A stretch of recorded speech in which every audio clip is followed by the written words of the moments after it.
First tonight, Kylie Minogue, as you've never seen her. When Molly Meldrum joined Kylie recently at the start of her world tour, it marked her 5 years free from cancer. Over the next 5 days, he found his close friend reflective about marriage, children, and her second chance at life. It's raw, it's candid, and very, very honest. I think I have a visitor. We've long been good mates. Ladies and gentlemen, all the way from Australia. Hey, how are you? She's one of the warmest and funniest people I know. Straight or gay? This is Molly's exclusive, and there's only one person in Australia who can get this kind of stuff. That's Mr. Meldrum. I should be so lucky. No. Yes, I've known Kylie a long, long time, but I've never known her like this. You're in the bathroom.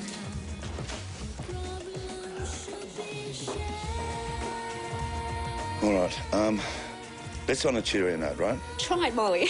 Help me out here. Yeah, all right. We're on the first leg of her world tour. It's freezing, but in Scandinavia, Kylie's hot. It's a lot of love in a cold climate. Her concerts are sold out. This is one woman who knows how to put on a show. Okay, that's it. Opening now. This is the walk. This is the walk we've been waiting for. The walk to the stage. Have a good one. It's amazing. You can't buy it. You can't bottle it. You can't create it. It's just brilliant.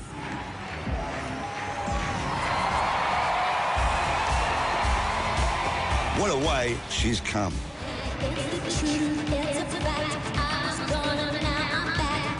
Longevity is just extraordinary. I mean, you know, in this business, they come and go, you know? But you, even above Madonna, seem to have an amazing way of reinventing yourself. I remember being asked about reinvention for so many years, and I always found it kind of a difficult question because it's something that came very naturally to me, and it was as much about growth and change as opposed to I'm going to reinvent myself and go from black to white. Yep. I think if you're not being inspired by things around you, Yep. not aware of what's been before, of what's coming up, isn't that called dead? So that's what keeps you going all the time? It's just something that I'm always curious about. I'm inquisitive about just about everything. Molly, come through. Are you serious? Yeah. Whoa! It's the week before the tour, and rehearsals were in full swing. Oh my God! It's remarkable to see the effort that's put in. It's unbelievable. We have to waterproof Molly's hat. And yes, the water works.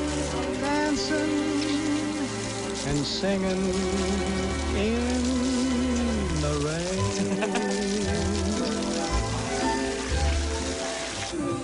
The $25 million stage production is named after Aphrodite, goddess of love and beauty. For Kylie, a cancer survivor, it's a celebration of life. Now, being with you the other night in the dressing room afterwards, you were, happy and, I mean, full of life and everything like that. I remember when you had cancer, and I was in the dressing room with you, and you were sitting next to me and sort of hugging me, and you were so frail. And I thought, oh my God, is she ever going to get through this? Was it hard back then? I don't know how I did it myself, actually, but I was determined, and it was an important part of my recovery. And by the end of this month, I will... 5 years? I will reach my 5-year mark. It's unbelievable. Yeah. Was it scary for you at parts? I mean, like, did you doubt, am I going to get through this? Because you handled it so bravely. I mean, it was just astonishing, You might have seen the bravery. I don't think the public really saw...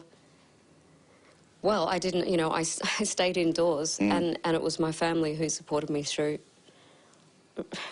really rotten, dark moments. But yeah. Kylie was diagnosed with breast cancer in May 2005. She was admitted to hospital in Melbourne for surgery and chemotherapy. The first time you came out after that, you visited the children's ward, the cancer ward, you know? Gave them the great delight. Did that give you something? It did. I remember one moment there where I was talking to some parents across the other side of a bed, and so their child was there.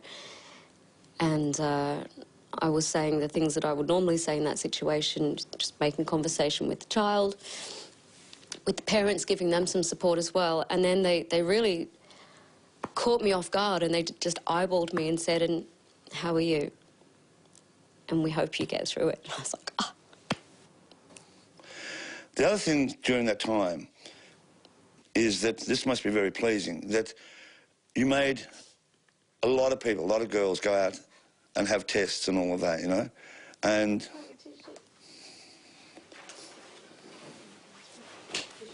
they're in the bathroom.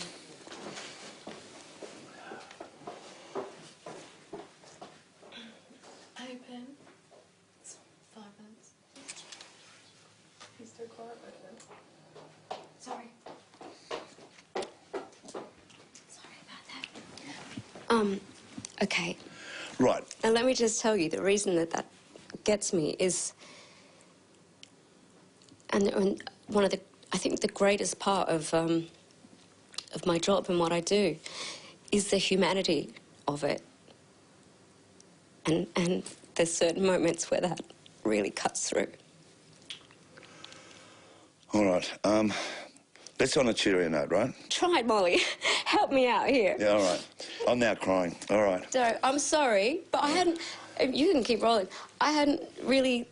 I'm so go. I hadn't really thought about that. And the moment that I was telling you about was just such a...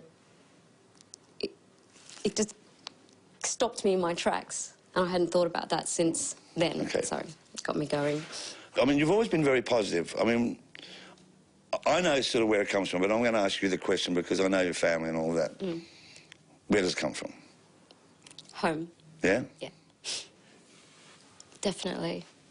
I think I was raised without any put-downs, without ever hearing anyone, or, you know, like my parents say, you can't do this, you can't do that. We were just encouraged to do what we loved. And it's funny how that is written quite early on in our lives.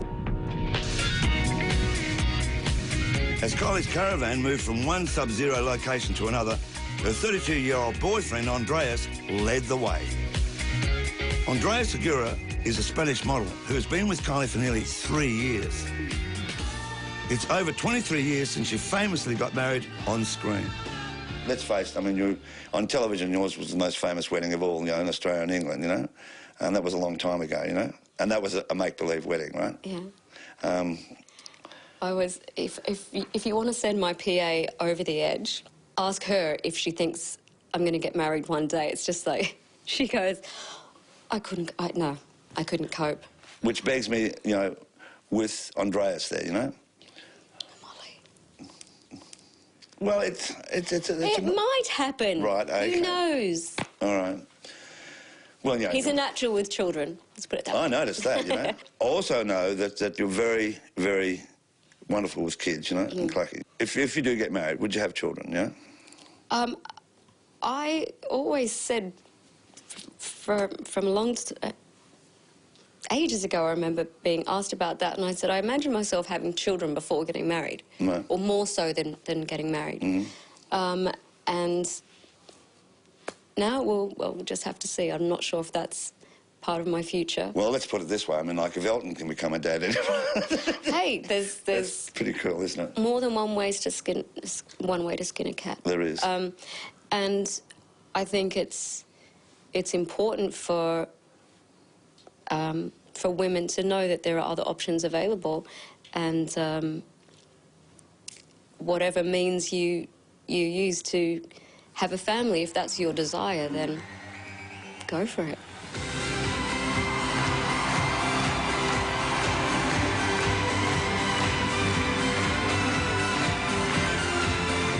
All right, you say with the Aphrodite, this amazing concert, right, that you're very happy in your life now.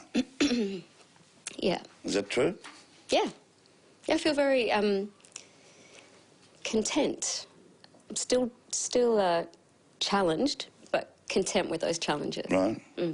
I can't even imagine what you'll be doing in 20 years' time, except that I know that you'll still be a light, a star in the sky, you know, and I'm so proud to know you, and I'm so proud that you've given us the access to this and the tour, and on one of the most exciting stage shows. Well, coming from you, Molly, you've seen them all, so if I can still excite you and leave you speechless just for a moment, Well, I asked is something. Celestial, what is that? That's for you.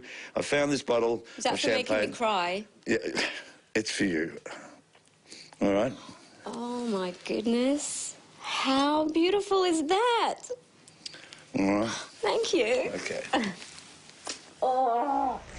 And I'm sure she shared it all with Molly afterwards. Next.